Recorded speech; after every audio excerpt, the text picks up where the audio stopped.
Hello dear students, chapter number 4 में आज next topic की यहाँ पे डिस्कस करते हैं तो फीचर्स ऑफ मैग्नेटिक फोर्स। तो कल हमने पढ़ा था कि मैग्नेटिक फोर्स का फॉर्मूला क्या होता है और उसको कौन से सिंबल से डिनोट किया जाता है। तो magnetic force is symbolised by F M, magnetic force Q V cross B, Q into V cross B. इसमें Q क्या है? पॉजिटिव चार्ज है, आप जानते हो। बट कल हमने यहाँ पे डिस्क्राइब किया कि कभी मैग्नेटिक फील्ड कब जनरेट होता है, जब चार्ज ऑलवेज मोशन में होता है। ठीक है, तो मोशन वर्ड जो यहाँ पे हम यूज़ कर रहे हैं, ठीक है, तो इसके लिए यहाँ पे क्या होगी? वेलोसिटी भी आएगी और दूसरा B मतलब यहाँ पे क्या हुआ? मैग्नेटिक फील्ड हुआ। आया समझ में? तो यहाँ पे हम एफ एम अगर डिनोट कर रहे हैं तो क्या होगा? Q v B into sine theta. Okay, cross symbol यहाँ से जैसे ही निकालते हैं तो क्यू वी बी इंटू क्या हुआ अपने पास? Sine theta. अभी उसके कुछ फीचर्स जो है उसके बारे में डिस्कस करना है। तो फर्स्ट फीचर्स यहाँ से ही लेना है कि भाई magnetic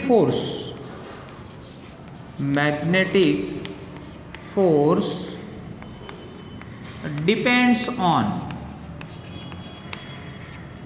charge, velocity and magnetic field. देखो तीनों पे डिपेंड है कि नहीं? ठीक है।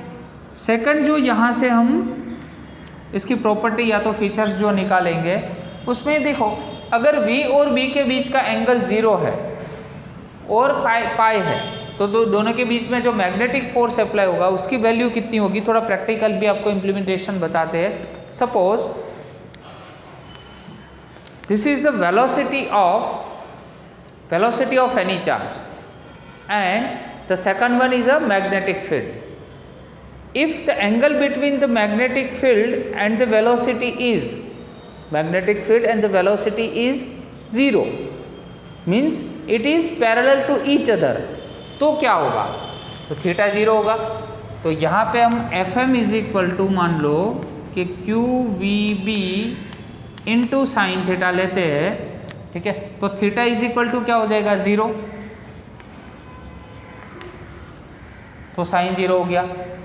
अदरवाइज इसमें हमने कितना लिया है? Theta is equal to 0। तो सेकंड केस में हम क्या देखेंगे कि वही मैग्नेटिक फील्ड है, उसके लिए मान लो कि मैंने थीटा पाई लिया तो साइन पाई की वैल्यू भी क्या होगी? 0 होगी। दैट मीन्स उस टाइम पे भी मैग्नेटिक फोर्स क्या होगा? 0 होगा। आया समझ में? तो सेकंड प्रॉपर्टी में आप थीटा इज इक्वल टू 0 और थीटा इज इक्वल टू पाई, ये दोनों वैल्यू रख के मैग्नेटिक फोर्स की वैल्यू भी निकाल सकते हो। इसका जो ग्राफिकल रिप्रेजेंटेशन है उसमें देखो, यहाँ पे प्लस क्यू चार्ज है और यहाँ पे फील्ड अपना कितना अप्लाई हो रहा है? बी जितना, हम जानते हैं। और ये चार्ज है वो v वेलोसिटी से ट्रैवल कर रहा है और दोनों के बीच में थीटा एंगल है। तो ऊपर की साइड मतलब परपेंडिकुलर टू दिस प्लेन हमें क्या मिलेगा? Magnetic force. और याद रखो इस मैग्नेटिक फोर्स की जो डायरेक्शन है वो always right hand screw law से हमें मिलती है। ठीक है, Fleming's right hand screw law, right hand rule भी बोल सकते हो आप। राइट हैंड रूल में क्या होता है कि मान लो कि कोई भी कंडक्टर को आपने ऐसे होल्ड करके रखा है, ठीक है, तो ये ऐसे होल्ड करके रखा है तो ये ऊपर की साइड जो है वो अपने जो फोर्स है मैग्नेटिक फोर्स वो शो कर रही है। मतलब मेरे थंब की जो डायरेक्शन है वो मैग्नेटिक फील्ड शो कर रही है, सॉरी मैग्नेटिक फोर्स शो कर रही है। और ये जो मेरी फिंगर्स है, ठीक है, ये मेरी जो फिंगर्स है वो फिंगर्स जिसकी जैसे डायरेक्शन में है उसी डायरेक्शन में अपना मैग्नेटिक फील्ड होता है। आया समझ में? तो यहाँ पे हम लिख सकते हैं it obeys Fleming's, sorry right hand rule लिखो तो भी चलेगा, ओबेज राइट हैंड रूल।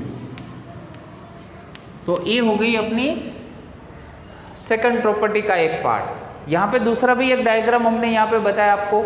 इसमें ऐसा है कि मैग्नेटिक फील्ड उस प्लेन से ऐसे परपेंडिकुलर आ रहा है, ठीक है, और यहाँ पे कौन सा चार्ज है? नेगेटिव चार्ज है। यहाँ पे कौन सा चार्ज है? पॉजिटिव चार्ज है। तो नेगेटिव चार्ज है उसकी डायरेक्शन देखो ऐसे एंटी क्लॉकवाइज है और पॉजिटिव चार्ज है उसकी यहाँ पे वेलोसिटी की जो डायरेक्शन है वो कौन सी है? ऐसी क्लॉकवाइज डायरेक्शन। आया समझ में? तो इस तरह से मतलब दोनों में डिफरेंस हो सकता है। अभी थर्ड जो इम्पोर्टेंट है फीचर वो है if the charge is not moving. Last time भी मैंने बोला था कि अगर चार्ज मूव नहीं कर रहा है तो इलेक्ट्रिक फील्ड होता है, जिसमें हम क्या बोलते हैं, स्टैटिक, इलेक्ट्रोस्टैटिक बोलते हैं, ठीक है ना।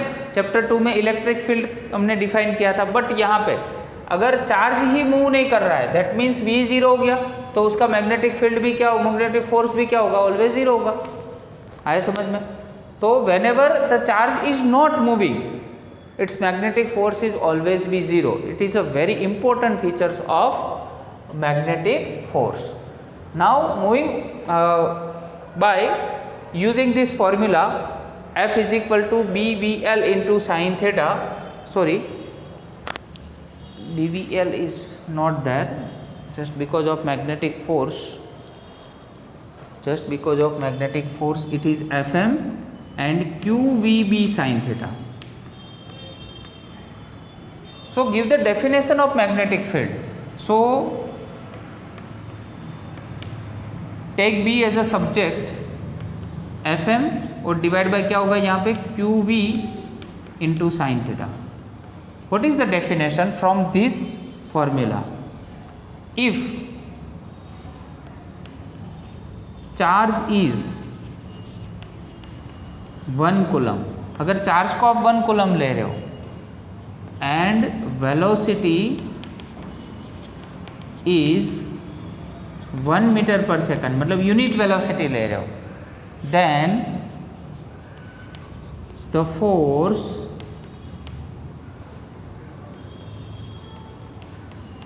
applied to the plane is called its magnetic field at that point। ठीक है, मतलब मान लो कि यहाँ पे चार्ज आपने 1 कूलम लिया है, वेलोसिटी 1 लिया है, तो जो आपको मैग्नेटिक फोर्स मिल रहा है वही आपका क्या है, मैग्नेटिक फील्ड है। ठीक है, तो ये तो डेफिनेशन हो गई। अभी डेफिनेशन के बाद ऐसा यूनिट भी निकालना है, इसका यूनिट निकालना है। तो यूनिट कैसे निकालोगे? तो यूनिट इसमें से ही निकलेगा, और थोड़ा ऊपर उसका कैलकुलेशन कर देते हैं तो और क्लियर हो जाएगा। चलो, हमारे पास जो फॉर्मूला है उसमें ऊपर की साइड फोर्स है, तो फोर्स का बेटा क्या होता है, न्यूटन, और नीचे की साइड कूलम है, तो कूलम, और यहाँ पे वेलोसिटी है, वेलोसिटी मतलब मीटर पर सेकेंड। ठीक है, अभी इसको रीअरेंज करते हैं, न्यूटन, और आप जानते हो कूलम पर सेकंड जो होता है, कूलम पर सेकंड, और यहाँ पे मीटर। अभी कूलम पर सेकंड को हम क्या बोलेंगे, एम्पियर, और ये हो गया मीटर। चलो, तो newton ampere inverse metre inverse हो गया, तो एक तो ये यूनिट आ गया। अभी याद रखो, newton ampere inverse metre inverse हमारा यूनिट है मैग्नेटिक फील्ड का, उसको 1 टेस्ला भी हम बोलते हैं। क्या बोलते हैं, 1 टेस्ला, क्योंकि निकोला टेस्ला ने मैग्नेटिक फील्ड है वो फाउंड किया था, इसके रिस्पेक्ट में उसका यूनिट टेस्ला भी बोला जाता है। और याद रखो CGS में, CGS यूनिट जो है मैग्नेटिक फील्ड का, उसका नाम है गॉस, ये CGS यूनिट है। और 1 gauss is equal to 10⁻⁻⁴ tesla, ये आपको रिलेशन याद रखना है। 1 gauss is equal to 10⁻⁴ tesla. Clear? What is Lorentz force and write on expression for it. Lorentz force क्या होता है? तो Lorentz force is nothing but a combination of electric force and the magnetic force. तो यहाँ पे लिख देते हैं, whenever the electric field and the magnetic field is present,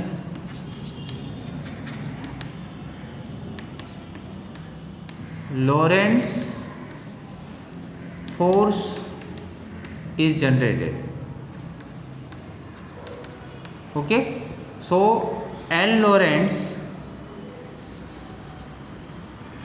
पहले एक काम करते हैं कि यहाँ पे इलेक्ट्रिक फोर्स के बारे में डिस्कस करते हैं।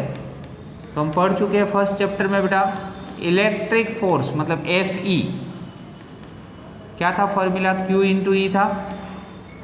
वैसे ही दूसरा अभी हमने जो मैग्नेटिक फोर्स के बारे में पढ़ा है, तो magnetic force, what is the formula of magnetic force, Fm, Q bracket में यहाँ पे क्या होगा, V क्रॉस B होगा। Now it is a summation of Lorentz force. Lorentz force is nothing but a summation of, Lorentz force मतलब Fl is a summation of electric force and the magnetic force. Okay, so QE here and put Q V cross B here by taking out E common here, E V cross B. Done. It is the formula of Lorentz force. In your textbook there is one table which shows the different values of the magnetic field, but very important topic I want to mention here, magnetic field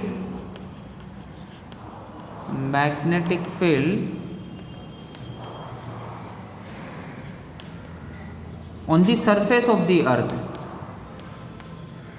on the surface of the earth, earth के surface पे magnetic field कितना होता है, याद रखना है, MCQ में पूछा जा सकता है 10⁻⁵ टेस्ला। ठीक है, ये पूछा गया है कई बार। और याद रखना कि भाई इसमें मैग्नेटिक फील्ड अर्थ में कितना होता है। ठीक है, अर्थ के सरफेस पे मैग्नेटिक फील्ड, तो आपको याद रखना है 10 ऑलवेज कितना होता है, -5 टेस्ला होता है। क्लियर। इसको आपको गॉस में भी आप कन्वर्ट कर सकते हो, कहीं पे थोड़ा ट्विस्ट अगर करने को चाहे लोग तो ऐसे कर सकते हैं, इसको पहले गॉस में कन्वर्ट कर दे और आपको ट्विस्ट करके क्वेश्चन को पूछे। ठीक है, चलो तो अभी आज के लिए ये लास्ट क्वेश्चन पढ़ लेते हैं कि जिसमें एक वायर है, ठीक है, कंडक्टिंग वायर है, और कंडक्टिंग वायर जो है उसमें से करंट फ्लो हो रहा है। ठीक है, जो करंट फ्लो होता है उसमें कितना फोर्स अप्लाई होता है। मान लो कि ये कोई कंडक्टिंग वायर है, उसको आपने मैग्नेटिक फील्ड में रखा, ये मेरी जो फिंगर्स है वो मैग्नेटिक फील्ड है, तो उसमें कितना फोर्स अप्लाई होता है इस कंडक्टिंग वायर में, वो हमें फाइंड करना है।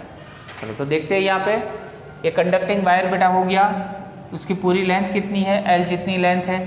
अभी यहाँ पे जेड एक्सिस है, तो जेड एक्सिस में यहाँ पे मैग्नेटिक फील्ड B है, और यहाँ पे एक्स एक्सिस पे अपना फोर्स है। ठीक है, और ये जो वाई एक्सिस है उसकी पॉजिटिव डायरेक्शन है, उसमें से IL जितना करंट फ्लो हो रहा है। IL का मीनिंग होता है कि current through the length L। ठीक है, और एक क्रॉस सेक्शनल एरिया आपने यहाँ पे कितना बताया है, A जितना। ओके, तो यहाँ पे सबसे फर्स्ट जो आपको स्टार्ट करना है, क्योंकि हमें फोर्स फाइंड करना है, तो यहाँ पे तो ऑलरेडी फोर्स तो है ही, तो यहाँ पे लिख देते हैं पहले, suppose a conducting wire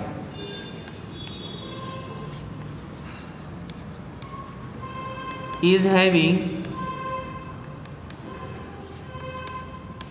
cross sectional area A and length L। देखो लेंथ है और उसका जो एरिया है वो कितना है, A जितना है। ठीक है, अभी यहाँ पे number of turns per unit volume, number of turns per unit volume, तो number of turns per unit volume मतलब N इज इक्वल टू क्या होगा, कैपिटल N/V। अभी उसमें से कैपिटल N को सब्जेक्ट बनाओ तो ये दोनों का मल्टीप्लिकेशन होगा। अभी आप जानते हो वॉल्यूम जो होता है, तो वॉल्यूम इज इक्वल टू क्या होता है, एरिया इंटू लेंथ, मतलब NL हो गया। अभी N की वैल्यू आपको मिल गई कैपिटल N की।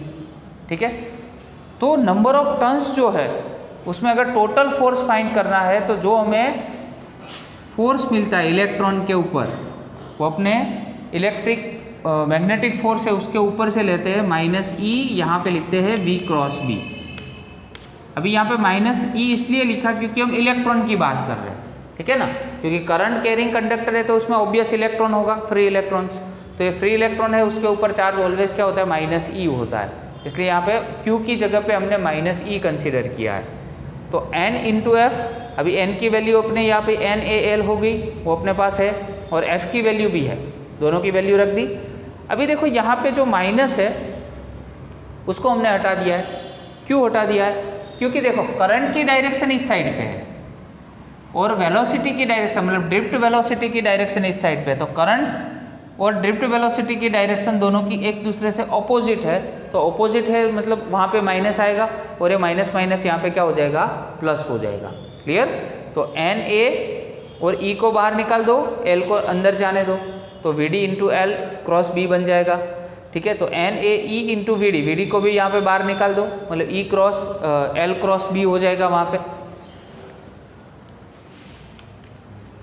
चलो अभी हमारे पास थर्ड चैप्टर में एक फॉर्मूला था और थर्ड चैप्टर में मैंने याद भी आपको रखवाया था कि J is equal to I by A, जिसको हम करंट डेंसिटी बोलते हैं, current density I by A, याद रखवाया था I is equal to J A, आई जा, ऐसे याद रखवाया था। ठीक है, चलो अभी J की वैल्यू आपके पास पता है, J is equal to NeVd हमने याद रखवाया था, नेवडी।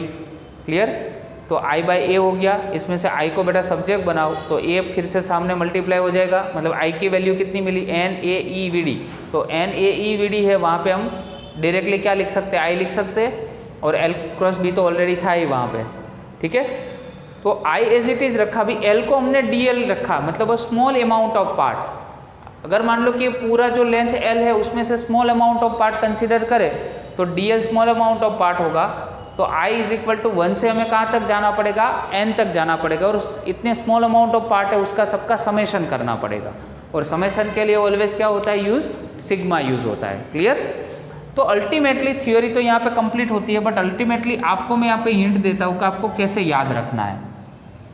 तो फोर्स में आपने देख लिया, फोर्स इज इक्वल टू यहाँ पे I हो गया और ब्रैकेट में L क्रॉस B है। अभी ये सब क्रॉस सब निकाल दो, मतलब मैग्नीट्यूड लो तो क्या हो जाएगा, BIL लिख सकते, और क्रॉस है तो साइन थीटा भी लिख सकते हैं, बट साइन थीटा अभी हम मेंशन नहीं कर रहे। तो आपको याद रखने का तरीका समझाता हूँ कि जैसे ही करंट कैरिंग कंडक्टर की थ्योरी आए और उसमें से आपको फोर्स निकालना हो तो याद ऐसे रखना है, BIL मतलब बिल, हमारे घर पे जो बिल आता है, इलेक्ट्रिसिटी बिल, टैक्स बिल, ये सब। ठीक है, तो बिल, F मतलब फाड़ना, बिल फाड़ना। ठीक है, तो जब भी whenever you show a theory with current carrying conductor, ठीक है, and the force which is induced in it, so you can remind this formula like bill फाड़ना, बिल BIL, F for फाड़ना। क्लियर? तो ऐसे मतलब आप शॉर्टकट कहीं पे लिख देना अलग से, क्योंकि थ्योरी तो यहाँ पे कंप्लीट हो रही है, उसके बाद का ये आपके लिए है हिंट ओनली। है समझ में? तो आज उसकी मैग्नेटिक फोर्स के कुछ इंपॉर्टेंट फीचर्स के बारे में पढ़े, मैग्नेटिक फील्ड क्या होता है, मैग्नेटिक फील्ड की डेफिनेशन, उसका SI यूनिट, उसका CGS में यूनिट गोस, वो सही से याद रखना, और लॉरेंस फोर्स। ठीक है, okay, thank you very much.